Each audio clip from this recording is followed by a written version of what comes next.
Guys വീണ്ടും match ആയിട്ട് വന്നാണ് ചിലി വേഴ്സസ് ബ്രസീലിന്റെ ഹോം മാച്ച് ആയിരുന്നു. ബ്രസീലിന്റെ പൊസിഷൻ വെച്ച് പറയുകയാണെങ്കിൽ 4-2-3-1 പൊസിഷനിലായിരുന്നു ബ്രസീൽ കളിച്ചത്. ജാവോ പെഡ്രോ മാത്രമായിരുന്നു സ്ട്രൈക്കിങ്ങിൽ. ചിലിന്റെ പൊസിഷൻ പറയുകയാണെങ്കിൽ 3-4-3 പൊസിഷനിലായിരുന്നു കളിച്ചത്. 3 അറ്റാക്കിംഗ് ലെവലായിരുന്നു ചിലി കളിച്ചത്. നല്ലൊരു മാച്ച് ആയിരുന്നു. കളി സ്റ്റാർട്ട് ചെയ്ത പാടെ തന്നെ ഒരു ഗോൾ വന്നിരുന്നു. അത് കശ്മീറിന്റെ ഒരു ഗോൾ വന്നു, അത് ഓഫ് സൈഡായി. പിന്നെ പറയുകയാണെങ്കിൽ ഒരു എസ്റ്റാവി ഒക്കെ എന്താ ചെയ്യാച്ചാല് ചെൽസിയിൽ എന്താ ചെയ്തത്, 2 മാച്ച് ചെൽസിയിൽ എന്താ ചെയ്തത് അതുപോലെ തന്നെ ആ സെയിം സാധനം തന്നെയാണ് ബ്രസീലിൽ ചെയ്യുന്നത്. ജെയ്സി മാറിയൊന്നും അറിഞ്ഞിട്ടില്ല, സെയിം സാധനം തന്നെയാണ് എസ്റ്റാവോ ചെയ്യുന്നത്. നല്ല ഗെയിമായിരുന്നു എസ്റ്റാവിന്റെ അതൊന്നും.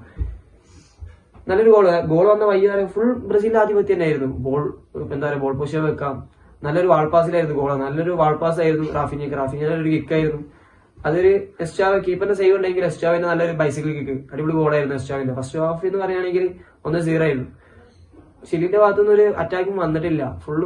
കളിച്ച ഫുള്ള് ബ്രസീലിനായിരുന്നു. നല്ല ബോൾ പൊസിഷൻ വെച്ച് കളിക്കാൻ തുടങ്ങി. ഫുൾ അറ്റാക്കിംഗ് മൂഡ് മാത്രമല്ല, ബോൾ പൊസിഷൻ വെച്ച് കളിക്കാൻ തുടങ്ങി. സെക്കൻഡ് ഹാഫ് അതിന് സ്റ്റാർട്ട് ചെയ്ത പാടെ തന്നെ ബോൾ പൊസിഷൻ വെച്ച് ആ ഒരു ഗെയിമിലായിരുന്നു കളിച്ചത്. പക്കീറ്റന്റെ നല്ലൊരു ഗോൾ വന്നു, നല്ലൊരു ഗെയിം ഗോളായിരുന്നു. നല്ലൊരു ബ്രില്യൻ ഗോളായിരുന്നു. പുറത്തേക്ക് റോസ് വന്ന നല്ലൊരു എഡിങ് ഗോളായിരുന്നു, നല്ലൊരു ഗോളായിരുന്നു. പിന്നെ വന്നത് ബ്രൂണന്റെ ഒരു ഗോൾ. ബ്രൂണന്റെ ഗോൾ എന്ന് പറയുകയാണെങ്കിൽ ബ്രില്യൻ ഗോളായിരുന്നു, സൂപ്പർ ഗോളായിരുന്നു ബ്രൂണന്റെ. 3-0 ആയിരുന്നു ഈ കളിന്റെ സ്കോർ ലൈൻ പറയുകയാണെങ്കിൽ 3-0 ആയിരുന്നു.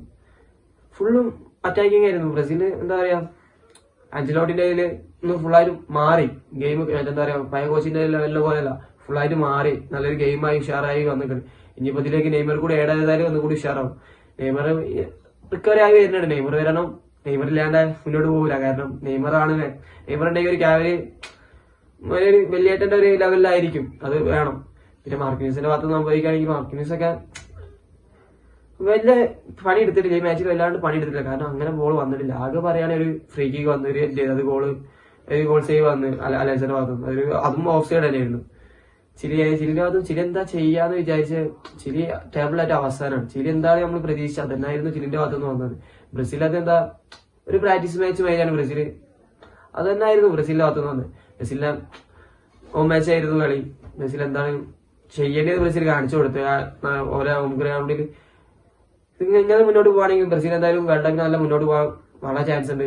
കാരണം ഒരു ടീം സെറ്റ് ആയിരിക്കണം. ഇനിയിപ്പോ കുറച്ചും കൂടി പ്ലേസിംഗ് കൂടി ആഡ് ചെയ്ത് തന്നാല് നമുക്ക് റെഡിയായി.